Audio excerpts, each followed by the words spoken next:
ओहो, अस्सलाम वालेकुम। वालेकुम अस्सलाम। सलमान साहब कैसे हैं आप? अल्लाह का शुक्र, आप सुनाएं। प्लीज प्लीज प्लीज बैठ जाइए। Hello sir. Please, I am fine, thanks.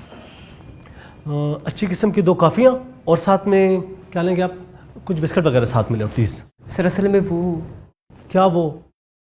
क्या वो कहना क्या चाहते हैं आप? सर रमज़ान है और मेरी जान भी बनी हुई है, मैं बीमार हूँ। सर, रोज़ा है ना आज। और मुझे पता है रोज़ा है, मुझे चोट लगी हुई है। चोट? सर कहाँ? सलमान साहब, चोट लगी है? हाँ चोट लगी है यार। और कुछ खुदा का खौफ करें, ऐसे खुद साख्ता बहानों से रमज़ान के अजर को ज़ाया मत करें। क्या आप नहीं जानते कि जिब्राइल अलैहिस्सलाम ने ऐसे शख्स के लिए बद्दुआ फरमाई है कि जो रमज़ान का महीना पाए और उसमें मग़फ़रत हासिल ना करे, और आका सल्लल्लाहु अलैहि वसल्लम ने इस पर आमीन फरमाया है।